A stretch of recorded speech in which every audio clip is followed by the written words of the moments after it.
What's up, you guys? Back, man. It's been a while since I made a talk video, and I'm making this because I've come across some disturbing trends on the internet, and I know that I feel like I need to say something, man, because a lot of people are going to jump on these kind of bandwagons and prematurely, okay, without doing enough due diligence to make sure that they're qualified to do so.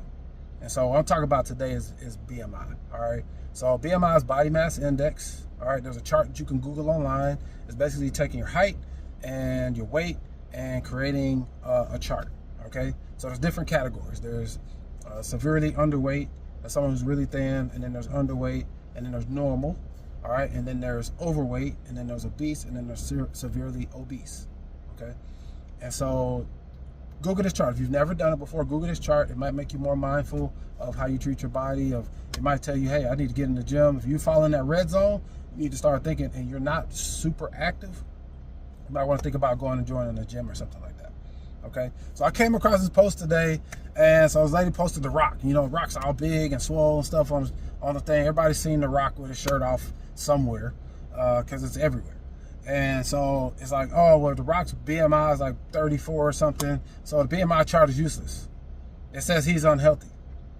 Okay, and so I also have above average, paraphrasing here, I also have above average, the doctor said I have above average body fat, muscle mass.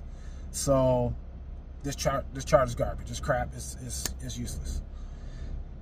And so you know, I chimed in. I said, hey, listen, I do agree, and this is widely known.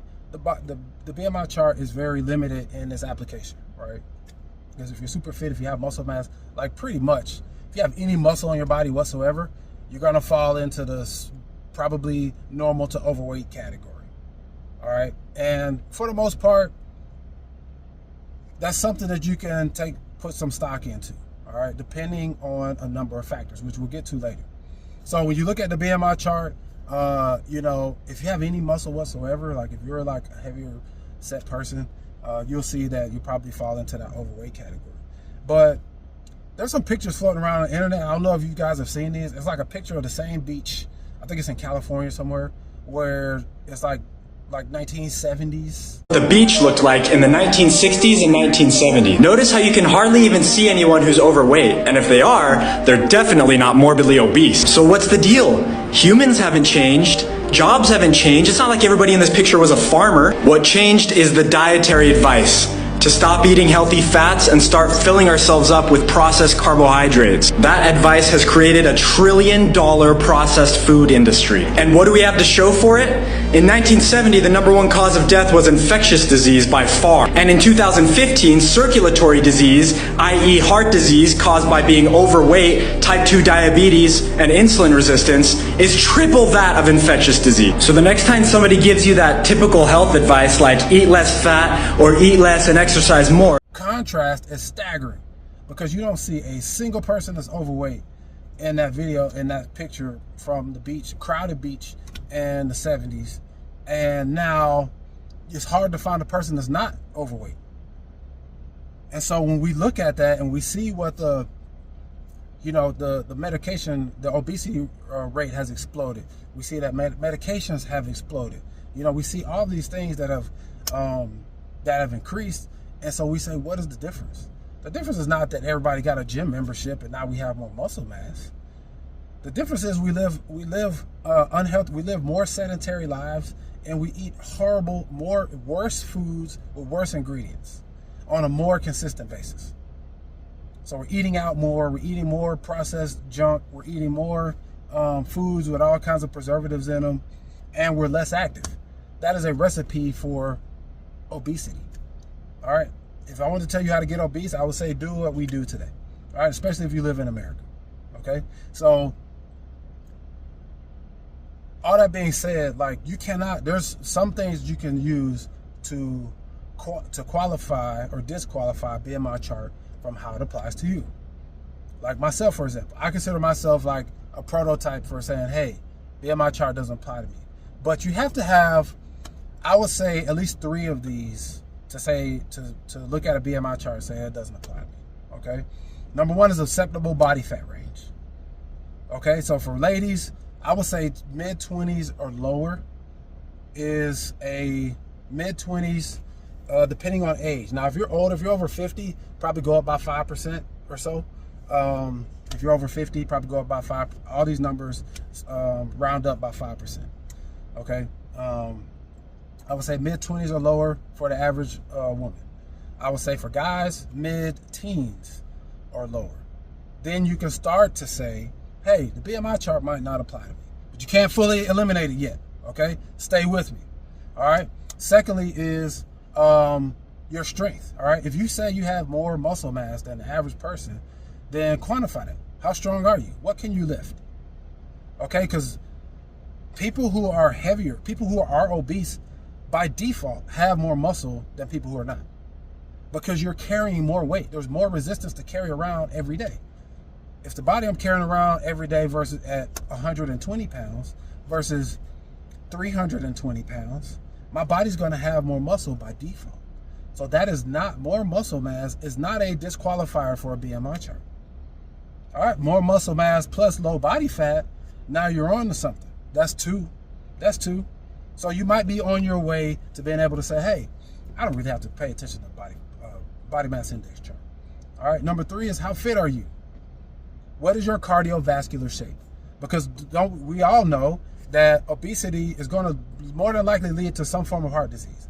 Heart disease, cancer, whatever, but heart disease is very prevalent. All right, so how fit are you? How healthy is your heart?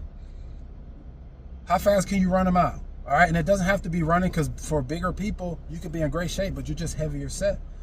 That does not exclude you from trying to work on your weight and get it down, because as I referenced the picture from the 1970s or whatever, there wasn't that many obese people, but we keep making excuses for it. So what is your fitness level? What can you do? What can you do 100 calories on an air bike or a row machine or a skier? Things that are not as dependent on your size. Things that are actually more beneficial the stronger you are. You know what I'm saying? So now that's three. My body fat is in acceptable range. My strength is above average. And my fitness is above average. Now you can say, hey, I'm probably in good shape. All right? But even then, there's still a couple more things you need to take into consideration. How am I eating on a regular basis? Some of y'all are living off genetics. There's some people in the gym living off genetics. There's people who go into the gym 5 days a week, still obese. They sit in there and talk and stuff. They don't do any cardio. Going to the gym regularly does not exclude you from having health issues related to obesity. I would say the obesity rate in the gym is probably still 30%. The gyms when I go in the gym and I see people, man, I see a lot of waistlines, it's still pretty high in the gym. And so that cannot be ignored. All right. And so now you have, okay, you know, all these various factors. You know, what is my body fat? What is my strength? What is my fitness? What is my activity level consistently? And then what is my lifestyle? Okay, what is my lifestyle? How am I eating on a regular basis? Am I eating out all the time? Like, you have to weigh disqualification of the BMI scale against your lifestyle. If you're eating out 3 or 4 times a week, you're getting Starbucks sugary coffees every day and Dunkin' Donuts, you cannot eliminate the BMI scale. And then lastly, what does your blood work say? Because you still can be doing all these things the wrong way and your blood work be okay, but eventually that's going to run out. Your genetics are going to not be able to fight off your lifestyle forever. They're just not going to be able to do that. And so you have to weigh in all those things. And now I feel like I'm the definition of an anomaly, because let's see, at 14, I was 185 pounds. Playing soccer, three soccer teams, football, track, year round, didn't have any fat on my body.